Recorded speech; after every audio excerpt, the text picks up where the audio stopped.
So I had the opportunity to sit down and try out the upcoming Visions of Mana.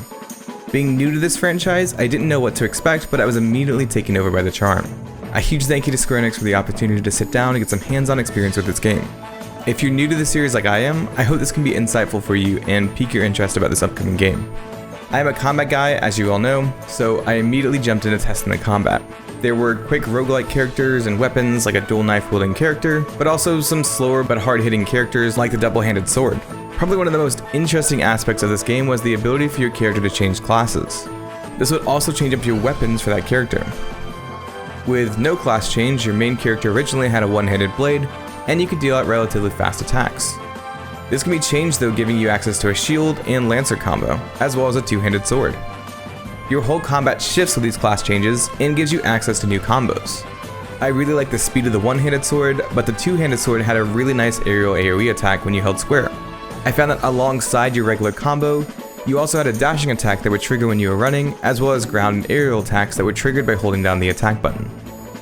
This is just one character though. The other two I had access to also had their own unique weapons that change between classes. It was a nice change of pace to try out the characters, and didn't feel like the other characters were less than the starting one. I think my favorite weapon in class was with this guy.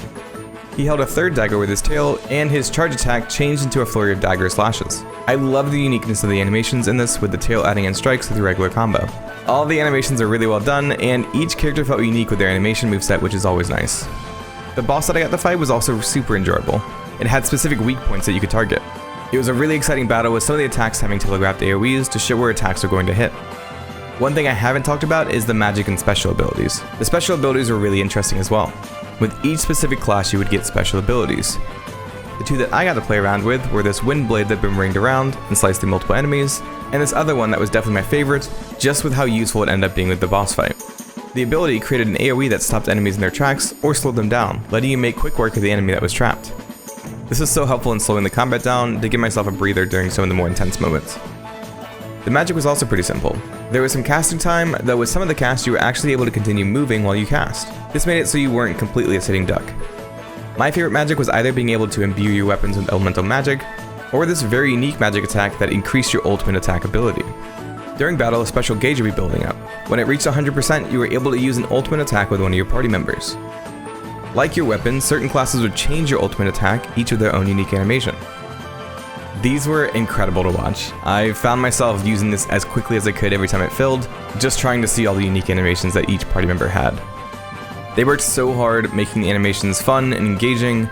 I'm so glad I was able to try out this game, and I'm so appreciative to Square for letting me try this out early. As you guys know, I love animations. I think they're so incredibly important, and really make a game look and feel complete. And I thought these were really well done. Each character had specific things that were unique to them. Anyways, I hope this brief glimpse at the combat got you interested in Visions of Mana. Be sure to pre-order your copy as soon as you can. Thank you for watching, and if you haven't yet, be sure to subscribe or share this video, and I will see you in the next one.